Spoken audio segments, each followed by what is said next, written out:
मित्रों, भाइयों और बहनों, आज मैं आपके सामने सोमवार व्रत की महिमा को रखने जा रहा हूँ। यह कोई साधारण व्रत नहीं है। यह तो भोले बाबा, महादेव, आदिदेव महादेव को प्रसन्न करने का सबसे सरल, सहज और फलदायी मार्ग है। सोमवार का व्रत रखने वाले भक्त की हर मनोकामना भोलेनाथ अवश्य पूरी करते हैं। बस जरूरत है तो सच्चे मन और सही विधि की।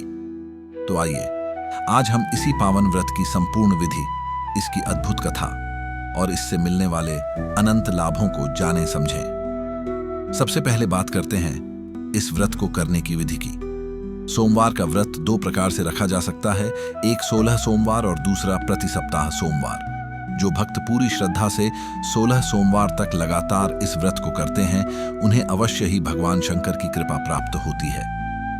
व्रत वाले दिन प्रातःकाल ब्रह्म मुहूर्त में उठकर स्नान आदि से निवृत्त होकर स्वच्छ वस्त्र धारण करें। फिर पूजा स्थल को साफ करके वहां एक कलश स्थापित करें और उस कलश पर शिवलिंग की स्थापना करें।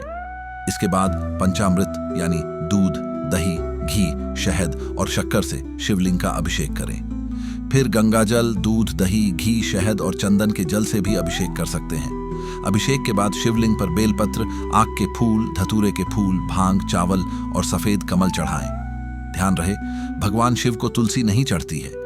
इसके बाद धूप, दीप, नैवेद्य आदि से भगवान की आरती उतारें और घंटी बजाते हुए शिव आरती करें।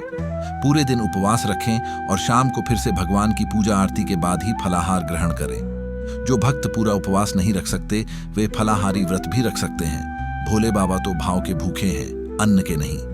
अब बारी आती है इस व्रत के महत्व और इसकी पौराणिक कथा को विस्तार से जानने की। यह कथा उस समय की है जब एक बार एक निर्धन ब्राह्मण देवी देवताओं की पूजा में हमेशा लीन रहता था।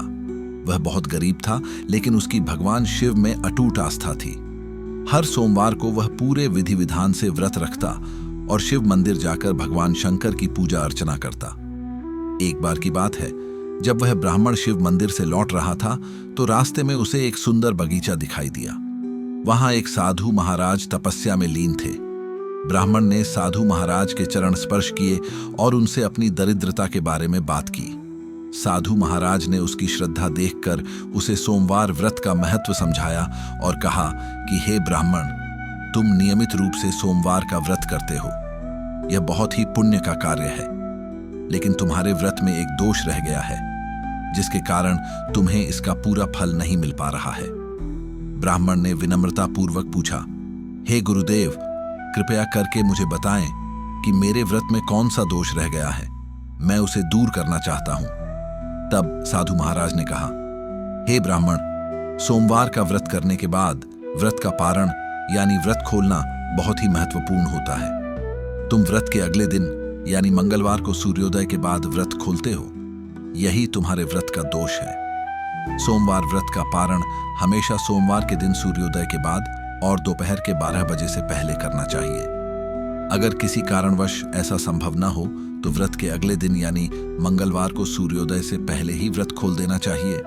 सूर्योदय के बाद व्रत खोलने से व्रत का फल नष्ट हो जाता है और दरिद्रता बनी रहती है। यह सुनकर ब्राह्मण को अपनी गलती का एहसास हुआ और उसने साधु महाराज को धन्यवाद दिया और अगले सोमवार से ही सही विधि से व्रत का पारण करना शुरू कर दिया। कुछ ही समय में भगवान शंकर की कृपा से उसकी गरीबी दूर हो गई और वह धन धान्य से परिपूर्ण हो गया। मित्रों, यह कथा हमें सिखाती है कि केवल व्रत रखने से ही काम नहीं बनता, बल्कि उसे सही विधि विधान से करना और सही समय पर पारण करना भी उतना ही आवश्यक है।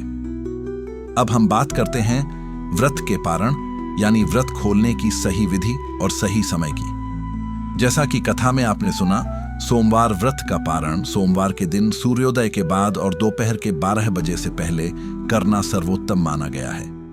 अगर कोई मजबूरी हो तो मंगलवार के दिन सूर्योदय से पहले ही व्रत खोल लेना चाहिए। पारण करने से पहले भगवान शिव का स्मरण करें, उन्हें प्रणाम करें और फिर जल ग्रहण करके व्रत खोलें। व्रत खोलने के लिए फलाहार या सात्विक भोजन ग्रहण कर सकते हैं। किसी भी स्थिति में व्रत का पारण सूर्योदय के बाद मंगलवार के दिन नहीं करना चाहिए। ऐसा करने से व्रत का पुण्य नष्ट हो जाता है और दोष लगता है। अब यदि किसी से अनजाने में कोई त्रुटि हो जाए, व्रत के नियम टूट जाएं या पारण का सही समय न मिल पाए, तो उस दोष को दूर करने के लिए भी एक विधि है। दोष दूर करने के लिए अगले सोमवार को विशेष रूप से भगवान शिव की पूजा करें। रुद्राभिषेक करें या ओम नमः शिवाय मंत्र का जाप करें। 108 बेलपत्रों से शिवलिंग का अभिषेक करें और शिव आरती के बाद किसी जरूरतमंद व्यक्ति को भोजन या दान देकर अपने दोष को दूर करने का प्रयास करें। भोले बाबा भक्त के भाव से प्रसन्न होकर उसके सारे दोषों को क्षमा कर देते हैं। भाइयों और बहनों, अब मैं आपको इस सोमवार व्रत से मिलने वाले कुछ अद्भुत लाभों के बारे में बताता हूं। यह व्रत केवल धन दौलत ही नहीं देता, बल्कि जीवन के हर क्षेत्र में सफलता का मार्ग प्रशस्त करता है। जो व्यक्ति नियमित रूप से सोमवार का व्रत रखता है, उसके सभी ग्रह दोष शांत हो जाते हैं। विशेष रूप से चंद्रमा से संबंधित दोष दूर होते हैं। इस व्रत से मन की इच्छाएं पूरी होती हैं, मनोकामना सिद्ध होती है, कुंडली के चंद्र दोषों से मुक्ति मिलती है, मन शांत और एकाग्र रहता है। अगर किसी का विवाह में विलंब हो रहा हो तो सोमवार का व्रत उसके लिए बहुत ही लाभकारी सिद्ध होता है। व्यापार व्यवसाय में तरक्की मिलती है, नौकरी में प्रमोशन के अवसर मिलते हैं, स्वास्थ्य संबंधी समस्याएं दूर होती हैं और मान सम्मान में वृद्धि होती है। संक्षेप में कहें तो यह व्रत भक्त के जीवन में सुख समृद्धि, शांति और ऐश्वर्य लेकर आता है। मित्रों, भगवान शिव को भोले बाबा इसलिए कहा जाता है क्योंकि वे बहुत जल्दी प्रसन्न हो जाते हैं और अपने भक्तों पर कृपा बरसाते हैं। सोमवार का दिन भगवान शिव को समर्पित है। इस दिन व्रत रखकर उनकी पूजा आराधना करने से वे अतिशीघ्र प्रसन्न होते हैं और भक्त की हर मनोकामना पूरी करते हैं। तो आइए हम सभी प्रण करें कि अगले सोमवार से ही हम इस पावन व्रत को शुरू करेंगे और भोले बाबा की कृपा का पात्र बनेंगे। भोले बाबा की जय हो। हर हर महादेव।